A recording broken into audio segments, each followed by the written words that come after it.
Before galaxies filled the sky, before planets, oceans, and life existed, the universe was a dark and silent place. No stars, no light.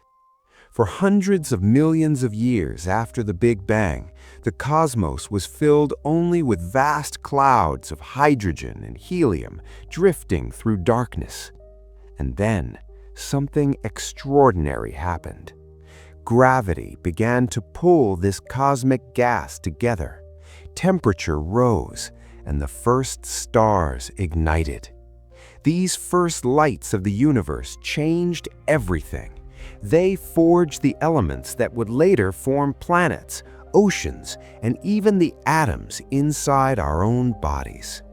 This is the story of how the first stars were born, and how they transformed a dark universe into the brilliant cosmos we see today.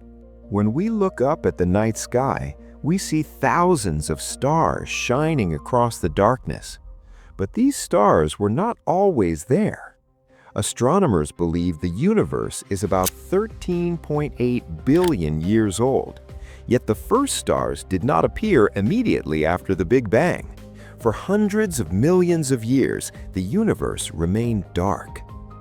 Eventually, gravity began shaping the raw material of the cosmos into something remarkable, the first generation of stars. These early stars did more than just shine.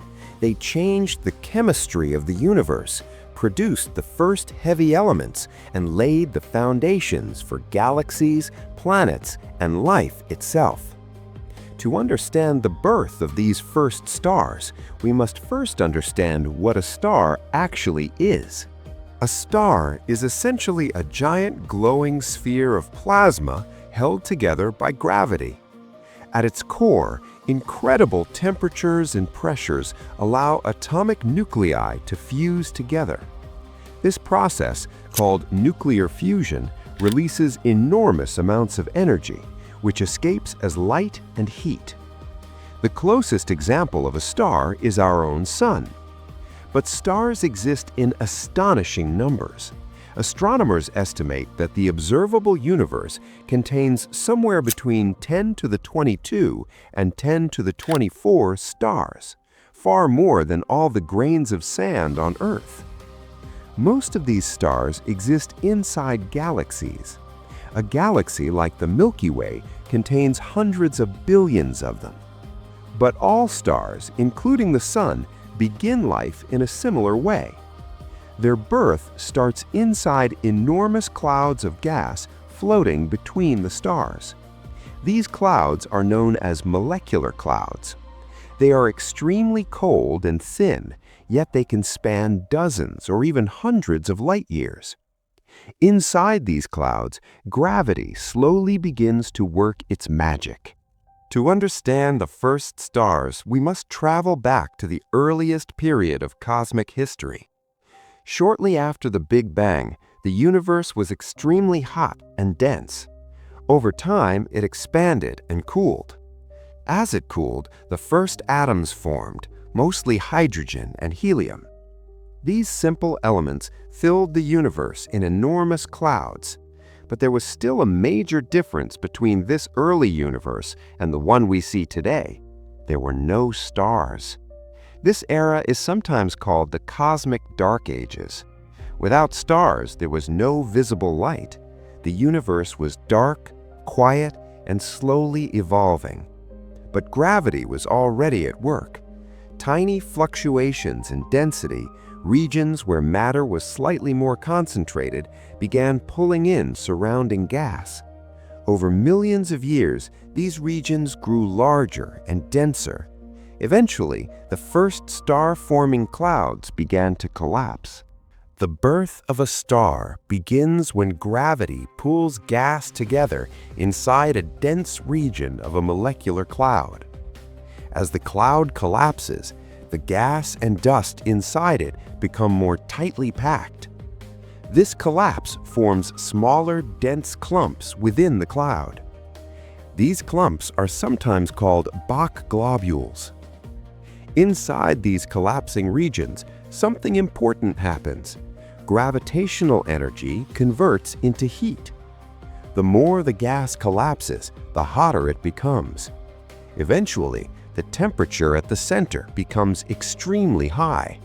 At this stage, a protostar forms.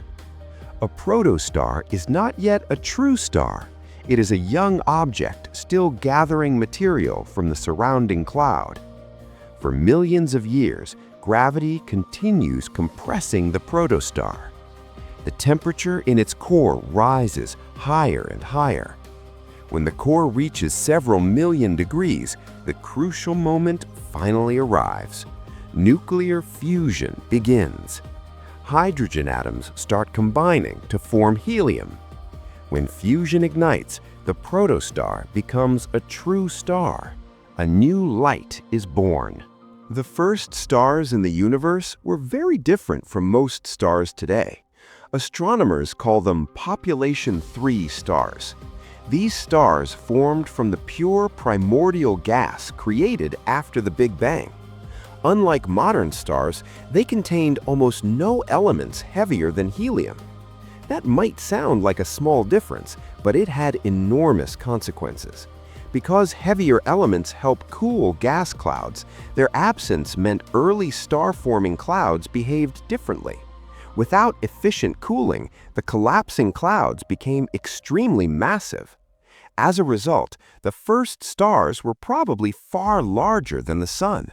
Some may have been hundreds of times more massive. These enormous stars burned incredibly hot and bright, but there was a trade-off.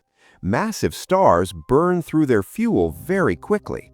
While the Sun will live for about 10 billion years, the first massive stars may have lived only a few million years. They were brilliant, but short-lived.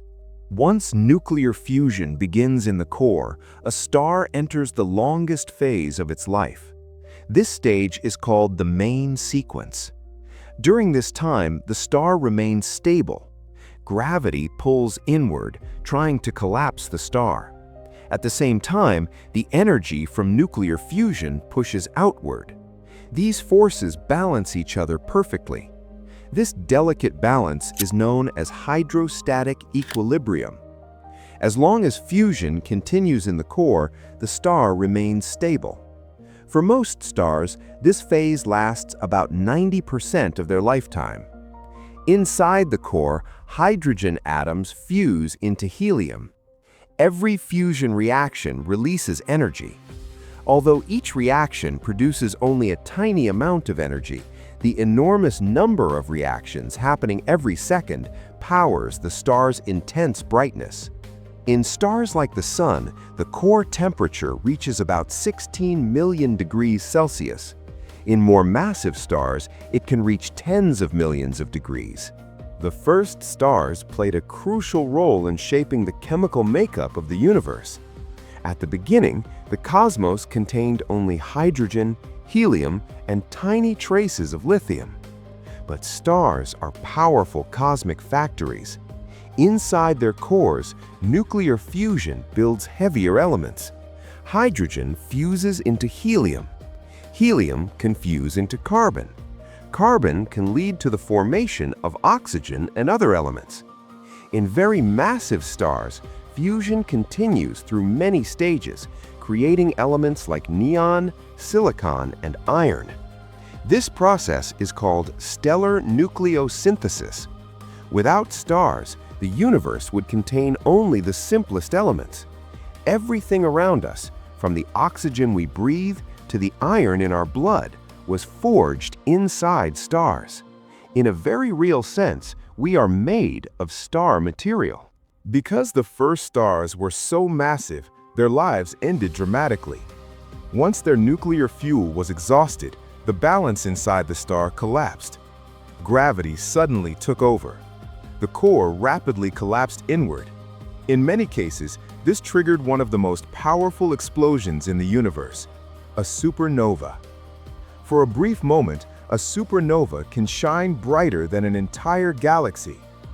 During this explosion, the outer layers of the star are blasted into space. These layers contain the heavy elements created inside the star. The explosion spreads those elements across the surrounding universe. Over time, this enriched gas becomes the raw material for new generations of stars. After the first stars exploded, the universe changed. The gas clouds now contained heavier elements, carbon, oxygen, and many others. These elements made it easier for clouds to cool and collapse. This allowed new stars to form that were smaller and more stable. These second-generation stars are known as population 2 stars. Later generations, including the Sun, are known as population 1 stars. Each generation of stars enriches the universe with more elements. Over billions of years, this cosmic recycling process built the chemical diversity we see today.